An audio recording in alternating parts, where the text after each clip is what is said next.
Welcome back to Bite-Sized B2B Marketing, where our aim is to give B2B companies easy to digest tips to help improve their marketing efforts. I'm joined by Joe Newton, co-founder at Sway, an agency based in Manchester that helps B2B companies produce video content. And it's my great pleasure to have him on the podcast today. Joe, how's it going, my man? It's going well. Thank you for having me on. No worries. I will get through that intro one day without fumbling my words, I'm sure. But that was a cool intro. I liked it. That was cool. I just always seem to get one little word or one little bit that I fumble. But anyway, there we go. So yeah, thanks for being here today. And we'll be discussing video production for B2B companies. And to kick it off, what role does video play in a B2B marketing strategy? I think it can play a lot of roles. The role of video now is more important than ever. And I'm trying to give this a simple answer. No, it's all good. But with AI, with ChatGPT and all of these content writing tools now, the amount of written production, content production that will come out of companies is just going to massively scale up. And the written word will become almost a kind of commodity in terms of content. So I think video is the way to stand out now, in my opinion. If you're not doing video, I think it's going to get really, really hard in the next 12, 18 months.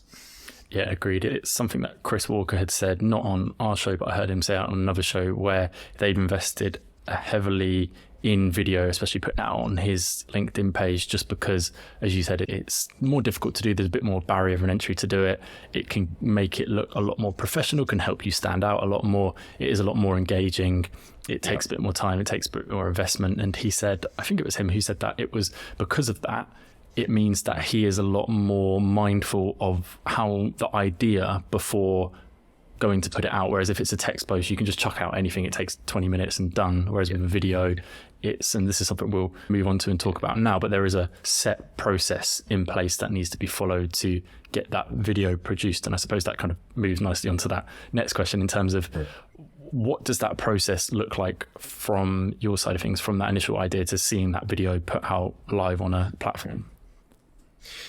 I guess it depends on the source, right? If it's for example, like this, like a podcast conversation, then it's more kind of like natural way because it's a thought that I've shared in a podcast that we then, after the fact, and we've got a process for going through podcasts. So once we've done 4 or 5 podcasts, we'll pull the transcripts, we'll pick out like what we call like the golden moments or like the best bits, and then we'll then add them to our Airtable system, which will then schedule out across LinkedIn. So I guess from a repurposing video standpoint, it's a bit more of a simple process. But if we're talking about like a non-repurposing video where it's just, I've got an idea, I want to produce a video, to me, we do a lot of short videos. So we've got general themes that we want to speak to all around remote video, all around B2B video. And we've got themes that we've got about 3 to 5 themes that we speak to, and we've got a lot of different subtopics that we do. And for each subtopic, we create usually like a 60-second script, and then onto recording. Nice. And that, I suppose that's actually quite a good point that you raised at the start there, where you went specifically into the different types of video, even just starting this off with like, we're going to talk about video, but it's like such a broad term, means many different formats and many different ways of doing it. But what do you think are the most effective, be it video formats or video styles or video pieces of content that are the most effective for B2B companies? I think right now, and again, always prone to changing, but I think right now, and I think this has been the same for the last 12 months now, and I think we'll continue to do the same, is short form video in the ways that I've just described. So either repurposed short form clips. So I might pull this clip out right now, which is better on LinkedIn that I'll end up reposting. Or short form clips, meaning like short form scripted first clips. So where I've sat down to record a 60-second short clip. And I say that because from a skill perspective, it's the kind of like the lowest barrier to entry, right? So it's the easiest thing to get started with when you're getting on video and you're trying to do video. If you try and start on video doing 10, 15 minute explainer videos or long educational videos, that's really hard, right? Like the skill required to do that well is a lot higher. The barrier is a lot higher. Whereas short form, the barrier to entry is much lower, but the value that you can get out of it and the results that you can get out of it are the same, honestly, if not more than your kind of longer form videos. Short form is the place to be. It's low effort, but high reward. I guess from a trading or like in investment perspective, it's low risk and it's high reward, quite literally. What we like to hear. I'm a big fan of short form. I think it makes a ton of sense for practically every company. Yeah, I think that's the thing that's not shocked me, I suppose, but like made me realize the most since recording these episodes and then going into it with a mindset of being in the script and then thinking with that lens on how can we split this up into different snackable pieces of content that we can repurpose and put out on different platforms. And you can almost take the same 20-minute video and chop it up into so many different ways, take a bit from this first section and marry it up to something that was said later on. And it's almost like this, what we're recording now, this original file is just like the raw kind of file that's unedited and and then you have to dig into it and then pick those bits out, and then there's so much editing, isn't there, that then goes to making that into like a nice, well-rounded, sounding piece of content. It's a lot more work than I thought it was, whereas initially I just thought like record the podcast, stick it out, but there's so much to be done, isn't there, on that front. So 100%. I think while there's a ton of value you can get, and we do it from doing podcasts, turn them into short clips, that's still, to your point, that's still quite a lengthy process, and it's quite a hard process to do it really well. So I think actually the easiest place to start, counter to what a lot of LinkedIn people will tell you, is just starting with like short first clips where you're not taking it from a long form piece of content. You're just being very clear, very concise, and you're just sitting down doing 60-second or 1 to 2 minute clips and then pushing them out there, keeping it really simple. It just allows you to be more concise with what you're saying and build the video muscle quicker. Whereas doing like a longer form podcast, that's the best way to go about it when you're just starting with it. Yeah, I think the way that I had started out and done it, hadn't really put any thought to this, just had randomly did it. The first videos that I ever filmed and then put out onto LinkedIn were just, I took a text post that did well and just recorded myself, essentially. Obviously I padded it out a little bit and made it flow a bit better, but just read what I had said in that post essentially and chopped that up and put it out. And I think that was a good place to start in terms of people who are potentially don't know what to say or how to write a script. It was just like, well, you've got the framework of a post there with a key idea in there. Just get used to being in front of the camera, getting used to setting it up and doing it, because I think I'd overcomplicated it almost at that start initially when doing it, like having an external DSLR and having it connected into the laptop, taking the memory card out of that, putting it into the laptop, editing it in iMovie. Whereas now I'll just use what we're using to record the podcast, use Ecamm Live just to quickly put that on, hit record it from my Mac camera, which is just as good quality as the DSLR when it gets eventually put onto LinkedIn, because you make it smaller and mess around with it, don't you? So so I think that's one of the things that I'd learned the most as well, was just get it done. And that leads nicely onto the next question or next point that I wanted to talk through with you, is that in one of your recent LinkedIn posts, you said to people just to start out with video content, like I had said there, and to think like a creator and not a B2B company. So just wondering if you could elaborate on that a bit more. It's basically, and it's funny, I said this in Carsten's when I did the live with Carsten the other week. Basically, the way I described it to him was, it's the anti of how corporate videos are currently made, right? So it's anti being too flashy with videos. It's anti tons of crazy expensive equipment, spending 15, 20 grand a video. It's basically, I think the other way I sum it up is just staying as lean as possible with your video production, right? So when you're, like, to your point, when you're just starting out, how can you, if it's your CEO that's going to be on camera, how can you create a setup where he just has to press one button to get going?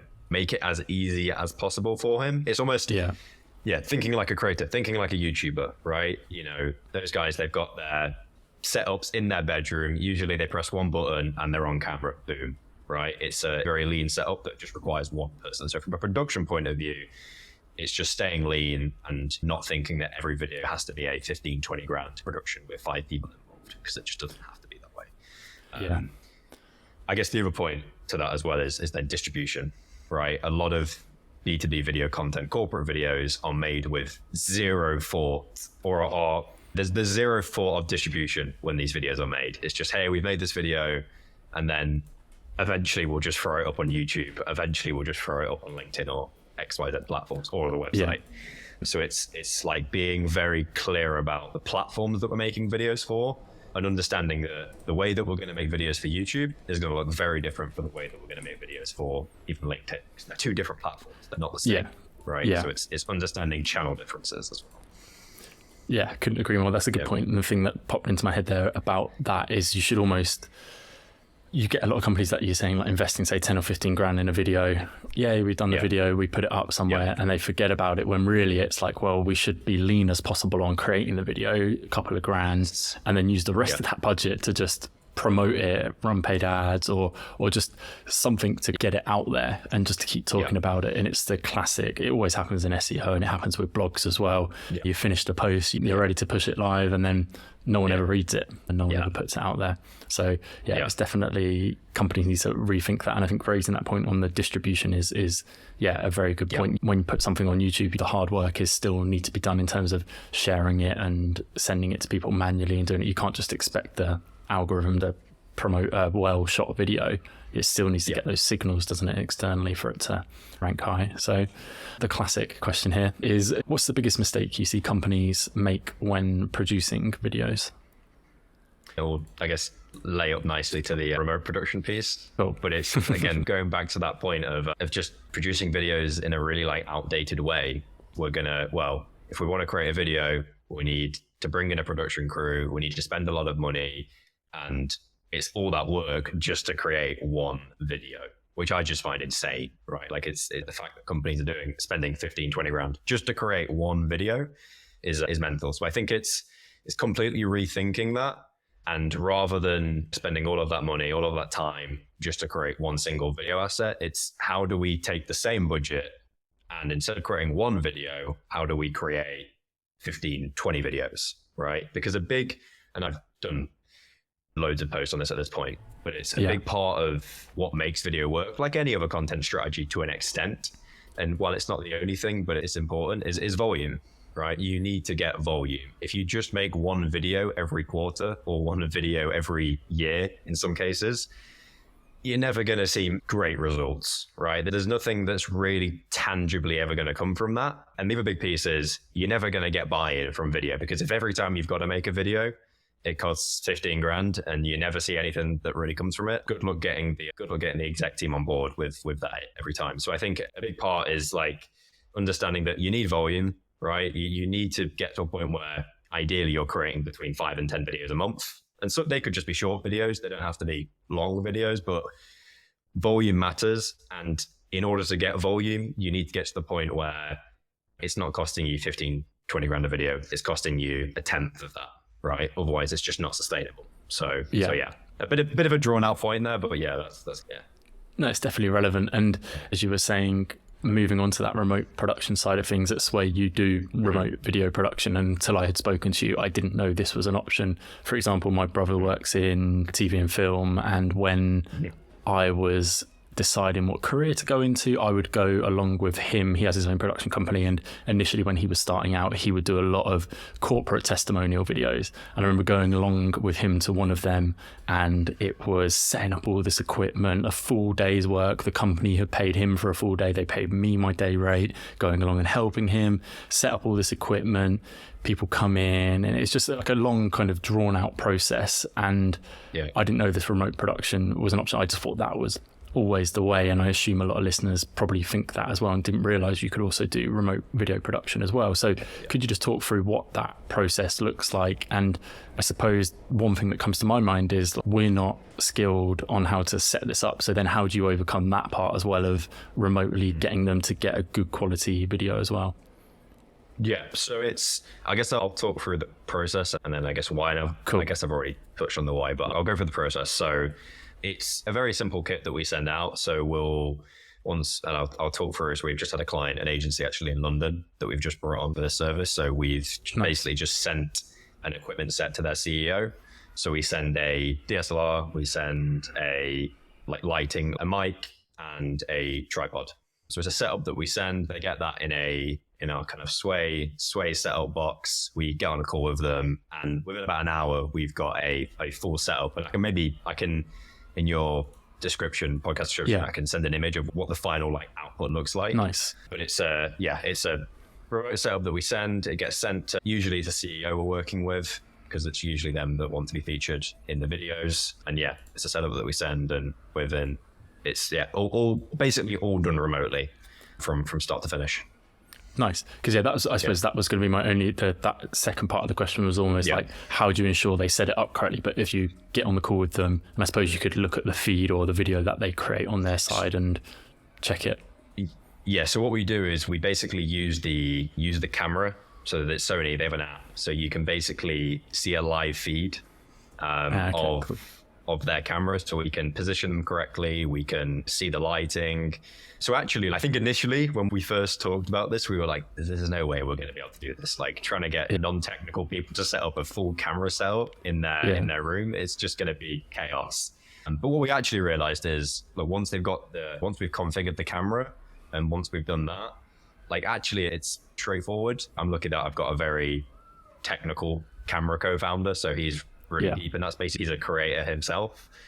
So yeah, it's Nice. And in terms of just diving into one small step of the process, essentially looking at the script, and what role does a well-written script play, and how do you go about producing that, and what are the key parts to it? It's massive. A lot of people, I think, are anti-scripts. I see it a lot on LinkedIn where I don't need a script. I can just freestyle, I can whatever. I think for like conversations like this, where it's a podcast, obviously you're not going to have a script per se. Yeah, stick to your script. But to your script. Yeah, yeah. But I think for your shorter clips, where you're sitting down to film a video, I think having a structure and having a kind of framework that you want to follow is just, it makes it so much easier. And particularly when you're just getting on a video, if you try and freestyle and you try and just start speaking and just see where it goes, 9 times out of 10 you'll be sat there for 2 hours just going back and forward, and it doesn't work. So even though it might feel a little bit robotic at the start, and it might feel like you're not coming across the way you'd want to, our advice is always like, stick to a script and follow it, and get used to sticking to a framework that you follow for your videos, because over time it will help your videos will just work a lot better, but also you'll get used to delivering that script in a less kind of robotic way. So yeah, it's definitely that just stereotypical like practice makes perfect. It's the more you get in front of it, the more you get used to it. And I think like before posting a video, I used to get like very nervous, or like just like, oh my god, I'm putting this out there, whereas now it's just the same as any normal post. It's just like, well, there you go, it's done. So and in terms of sort of actionable advice and actionable steps, in terms of where to start. So if I was working at a B2B company, be that a marketing manager or be that a CEO, I've listened to this and understand that video is important and we want to start introducing it into our marketing strategy or wider strategy. Where do we start? Start with your existing content, right? I think a big mistake is a lot of people, when they try and bring in video into the content mix, is they try and come up with completely like net new ideas, right? Rather than looking at the existing blog, looking at existing written case studies, looking at the existing written content, because if you just try and come up with completely new ideas, it's very hard to stick to. So what I always advise is, if you've got a blog, if you've got 10 case studies that you've done, think about how you can basically just reformat those into a video version, right? And the key thing there is you're creating a lot less work for yourself, because you're not having to come up with completely new ideas. But the other really important thing there is it just makes a video a much more strategic thing, because what you find a lot of the time when video gets created is it happens. It's like random acts of video. It just happens in isolation in the business. It's just, we're going to create a video. There's no real strategic thought to it. So I think by doing this, you're getting a lot more value out of what you've already done. And if your blog is working really well, then great. Video is just going to act as like a amplifier to that, right? So what I always advise is look at your existing or written content and see how you can use video as basically like a co-amplifier. Yeah. Nice, because I think that just as soon as you said that kind of came to mind and thinking about our own website. And for that, would you suggest, say, we've got our service page listed out, your stereotypical service page, we've got our results or case studies page, we've got some testimonials. Would you say that it is good to have, say, a video explainer on that service page of it, what it does, as well as that text base, and the same with the testimonials? Yes, yeah. And you could take your service pages. So if you've got, I don't know, four or five different service pages, I think creating explainers for each of them makes a lot of sense. And again, when I say explainer, I don't mean like an animated, the typical B2B corporate explainer. I mean the music playing for 10 seconds. And hello. I just mean like pianos and everything. So I just think like a very simple talking head video is just the easiest way to start. Ideally, you've got like some mixed motion a little bit, so there's a bit more to the video, but just simple talking heads are the way to go. Again, for case studies, I think case studies are actually they're such a strong asset that so many companies are sitting on. And I just find it crazy how much time goes into creating case studies for them to just sit as text on a website that barely anyone reads. So I think case studies are actually probably one of the best places to start, because usually most companies, they've got B2B SaaS, they've got 10, 15 case studies that they're just sitting on, that if you just reached out to the customer and said, hey, can we just get you on a call for 10 minutes and we'll just ask you the questions that we ask you in this interview. Or an even simpler way would just be doing I've seen Zoom Info do this, where they basically just like narrated the case study and just told the story of the customer. I think that's one of the best places to start, because then you can push it over social and you get a lot more out of that case study that's just collecting dust on your website. Yeah, I've been thinking about it ourselves for a while, but never got around to doing it, and think it would be a good thing to do now that you're saying it. Even just like you said, having that story, introducing members of the team who worked on the project, even if you can't get the customer on there, but hopefully you could. And as you said, like just invite them to this format and just record it as we are now and ask them a couple of questions and get them to talk through certain things. And as you said, like, that would be so much more interesting to watch and look a lot more professional. And then especially if you can slap some amazing results on the end of it as well and be like, we got this return from this project. It's like someone watching that's going to learn it a lot more than if you're trying to explain, we created the wireframes, and then they're like, okay, well, I've not seen wireframes before. But if you're doing a video and you can show them, it's like, wow, this is tangible. And then by the way, you can do the same thing that you do in a podcast. So you can, if you recorded 15, 20-minute interview of your customer, you can do the snippets, right? You can get the 2-minute, the 30-second. Working with these guys has been incredible. You can put it on social, and then it's a great asset to share. So yeah. Yeah, deep fake your client saying amazing things about you. You've got that raw video file. I wouldn't put it past some companies to be doing that. I wouldn't. It will happen soon. It will happen soon. It will definitely happen soon. So I think still sticking on the strategy a little bit, and I know we mentioned there about like what to do if you're just starting out. But let's say we are posting some video content, say once a week. I can't remember the exact phrase you used before, but just like haphazardly, aimlessly, random acts of video. Random acts of video, perfect, love that. So I'm posting random acts of video with no real aim or direction. How do you fix that? What does a good video content strategy look like? I don't want to repeat myself with the same point, so I'm trying to add something else. But I think it really, in a way, though, does go back to like when I see most companies just posting one video a week or doing that, again, it lacks any strategy because it's not connected to the kind of main content engine. Again, when a lot of video gets created inside B2B companies, it's happening in isolation. It's just like randomly going out maybe once a week or once every 2 weeks or a month. So just making sure that the video is happening in tandem with the rest of the content strategy. So if you're doing a webinar, right, how can we create a video to promote that webinar on LinkedIn, right, and actually build hype for that webinar? If we're about to release an industry report, how can we create a video around that industry report, maybe talking to all of the people all the subject matter experts that we brought in to help us with that industry report as a way to promote that asset, right? So it's basically thinking about how can we use a video to amplify what we're already doing is the way I always try and frame it to people. So yeah, now you can get to a place where video becomes like, if you look at a company like Paddle or Profitwell, what they were called before, they're now at a place where they're like a video first company. right? Like a lot of the content they create is they are actually video first, right? They're creating like content series. They've got like fucking 10 different shows they do. It's crazy, right? But I think like that's not a practical place for 99% of companies to start. So I think it's just looking at what you're already doing, looking at your existing content engine, and then using video as like a co-amplifier.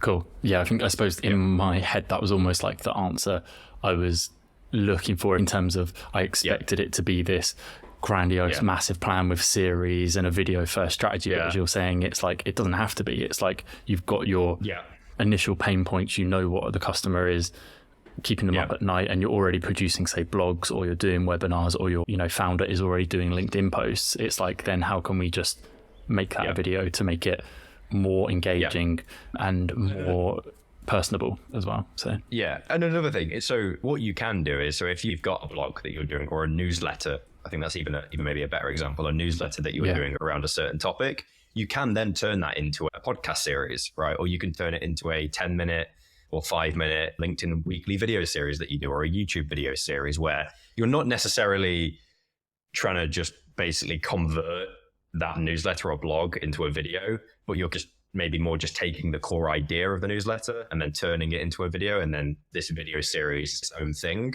So I think that's a place where you can go to. But what I'm really getting at here is like, you want to take it in gradual steps, right? You don't want to just jump to like what Profitwell are doing, or what Paddle are doing, where they're like creating 10 different video series, and like that's amazing. But I think if most people tried to start there, they'd burn out within 5 days, right? So it's just gradually taking a few steps up and gradually introducing video rather than just becoming a video first company overnight. Yeah, I think it's like most things, isn't it? Have that marketing strategy in place, know what's the pain points that your customers got, who the customers are, the ideal customer profile, and then how video can support and help you reach them, essentially, rather than trying to think of it in an overcomplicated way. So the majority of people can't stand to hear their voice, let alone see themselves on camera or on video. The classic, what is it? The camera adds £10 or whatever. These types of people who are a bit afraid to get in front of the camera, what tips do you have for getting people who are shy or who don't like doing it to be more confident and be more comfortable in front of the camera? I think the first thing I'll say here, and I didn't come up with this and I can't remember who originally said this, so like just pass it off as yours. I'll just pass it off as what I said. But you're on video all the time, right? If you work at a tech company, you're on a Zoom, maybe not all day, but you're on Zoom calls, you're on Google Meet calls, like you're on video a lot. It's just not being recorded, right? And so I think what I get people to do is just realize that the only difference is it's just a little red button that says record. That's the only real difference that's happening there. So it's understanding that we're all on video all the time, and actually there's not much difference between being on a Google Meet call and being in front of a camera, even though it might feel like there is. Really, there's not. I think another point there would be maybe it's sometimes like the fear of the camera. I think that's actually something that for some people is when they've got the camera in front of them, they've got to speak into this thing. It can be quite daunting. So starting with just like I'm doing, recording it out of my MacBook, right? Like just starting with recording videos into Riverside is a good place to start because it's less daunting, it's less intimidating. The other thing I'd say is doing things like this, right? Get on podcasts. Podcasts are really good because they almost in a way mimic a conversation that you'd be having with someone on a Zoom call or on a Google Meet call, right? It's the same thing in a way. And it's like a gradual introduction then to go in and doing a sit down camera video. Again, back to my point earlier of like gradually stepping up, right? So I think podcasts actually are a great way, a really great way. Yeah, I agree with that. And it was something we spoke to Finn Formier. Project 33? I spoke to him a couple of weeks ago. And this is specifically around founders and doesn't apply to, say, marketing managers or other people. But as a founder, you have to be confident in front of the camera. You have to be that person who can do that talking, or if you don't, you need to find essentially typical person who's good at sales, is confident, will talk in front of people, personable. If you haven't got that, then you need a co-founder who will be able to do that for you, essentially. Otherwise you're not gonna be, because video is going to play such an important role, and it does play such an important role. If you're not confident in doing that, then you have to find someone who will be able to help. To that point as well, not everyone's meant to be on video, That's the other controversial opinion, that maybe video isn't for you. Like maybe that isn't your medium. If there's that much resistance to doing it, then yeah, sure, there's maybe ways you can overcome it, but like maybe it's just not your thing. Maybe writing or audio is the thing that you should consider. So I think the other thing is I just wouldn't push everyone into it. I think actually there's probably maybe only a few people actually in your business that would be good for it. Like it's like all well and good for, as they're saying, like having that founder who's there doing it and pushing it. But as you're saying, it's like not everyone is suited to it, or not everyone wants to do it. So you can't force them. It's the same with sort of posting on LinkedIn anyway, isn't it? Like most people don't want to do it. They just want to get on with their job and go through it like that. So cool. Yeah. And in terms of how people can stay up to date with you and where's best to follow you? LinkedIn would always be the answer, isn't it? It's always the answer. I will just maybe, rather than plugging the website, because I think everyone always does that, I'll plug that in the next kind of like week or so, or probably 2 weeks at this point, we are going to be launching our B2B video database. So we're basically going to be creating like a database scoring of about 10 different companies that are doing videos. We've gone out and interviewed about 10 marketing leaders from Zoom Info, Lavender, like a ton of different companies that are doing video really well. Done interviews of them, and then we're doing like our own like score reviews of their video strategy. So that'll be launching in about 2 weeks, which I think will be a really valuable piece of content. So yeah, look out for that.